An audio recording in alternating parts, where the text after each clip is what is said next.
So how much does this guy hate the president? Well, enough to be put in prison over it. So the guy's name is Jonathan, and Jonathan's about 38 when this story starts, and he's living in Annapolis, Maryland, and Jonathan, he's just like a normal guy. He's living his life and all that. But then, in 2016, the worst thing happens to him. Donald Trump gets elected president, and this really pisses Jonathan off. I mean, he thinks Trump's a turd who will probably someday end up getting us into a war that we can't get out of. I don't know, something like that. And he just loses faith in America and its political system, and he's convinced that the country is heading in the wrong direction. So one day in 2018, he comes up with a terrible idea. He's gonna steal state secrets and sell them to a foreign country. That way, he can ultimately get some money and then afford to flee this country that he's learned to hate so much and go live somewhere else and never have to work again. All he needs to do this is sell enough state secrets to make about $5 million. So, how's he gonna get this top secret information that he plans to sell? Well, Jonathan just happens to work as a Navy nuclear engineer, and his job involves helping design and maintain nuclear reactors used in nuclear submarines, which means that he has special security clearance. So he goes to his wife, and he tells her his plan to sell state secrets. And his wife is this woman, Diana. And instead of talking him out of it, I guess Diana's like, sweet, I'm in, or whatever. So together, they start discussing who could potentially buy this information from them, like which foreign governments would be interested. Now, the immediate choices would be countries like China or Russia. But both Jonathan and Diana feel that selling state secrets to America's rivals would be morally wrong. I mean, they don't want anyone to get killed or anything. They just want to make some money and, be able to leave the country. So they decide to look for a friendlier government to sell to. And after conducting lots of research, they eventually conclude that the best country to sell to would be Brazil. Because the information Jonathan has access to is about nuclear submarine technology, and Brazil has spent years trying to develop its own nuclear submarine program. So it's a perfect match. So around 2018, Jonathan gets to work on carrying out this plan. He begins secretly gathering tons of pages of classified information, but he has to do this little by little, downloading a few pages here, a few pages there, so that he doesn't trigger any internal network alarms by downloading like a huge file. So about 2 years pass, and it's now 2020, and he's got thousands of pages worth of top secret info at this point. So now, all he's got to do is get it to the Brazilian government. Problem is, he's not that connected of a guy. Like, he doesn't have a personal contact or a secret inside connection with anyone running Brazil. So he types up an anonymous letter, and he packages it with a physical sample of classified U.S. Navy operational manuals. Then he goes and he drops the package off the mail. And he mails it to the Brazilian government spy agency, the ABIN, which is kind of like the Brazilian CIA. So the ABIN gets this package, and they're like, oh shit, this U.S. Navy guy is trying to sell us state secrets.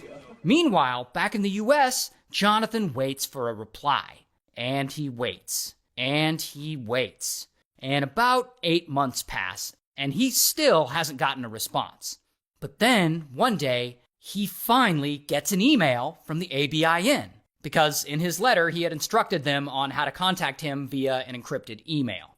And so this email is like, I'm from the ABIN, and we are very interested in what you have to offer. And Jonathan replies back, cool, got any proof? And he tells them that over Memorial Day weekend, they need to place a specific physical sign in the window of the Brazilian embassy in Washington, D.C. And the ABIN agrees to do this. So over Memorial Day weekend, Jonathan drives through D.C. and he passes by the embassy, and there he sees it, the exact sign that he requested. And that is all the proof he needs. So now their deal is moving forward. And as a gesture of good faith, to show him they're serious, the ABIN sends him $10,000 in cryptocurrency. So now he's fully committed. I mean, this is going to be great. I mean, he and his wife, they're going to be so rich, and they're going to be able to finally move away and not have to deal with Trump and the politics of this country.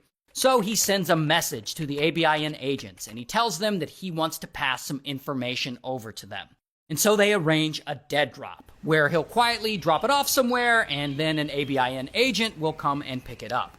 Then the day comes, and Jonathan has all the top secret information on an SD card. And he hides this card inside a peanut butter sandwich inside a Ziploc bag.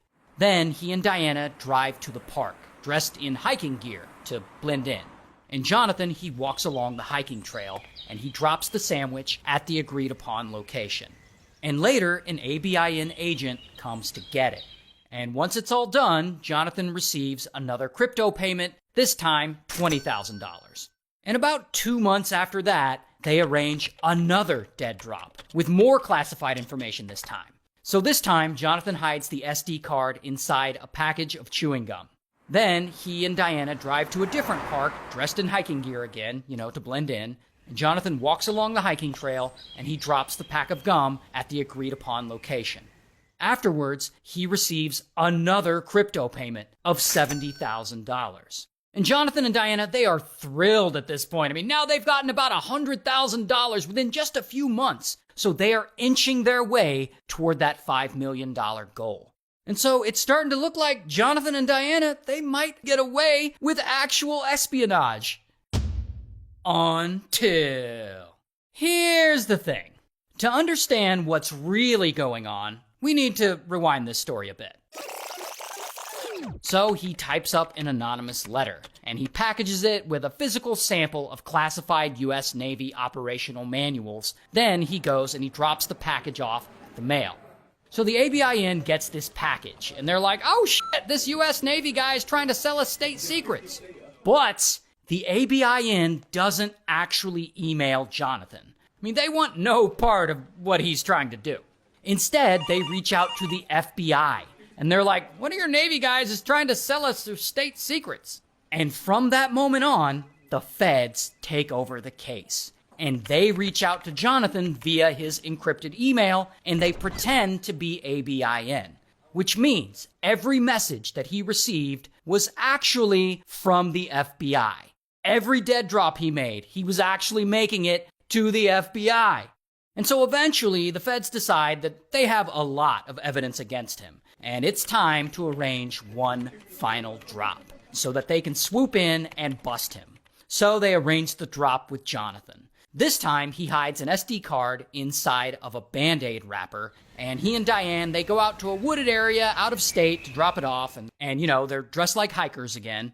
And Jonathan, he goes out into the woods, and the second he makes the drop, the feds move in, and bam, they arrest him. Here's his mugshot. Also, bam, they arrest Diana. Here's her mugshot.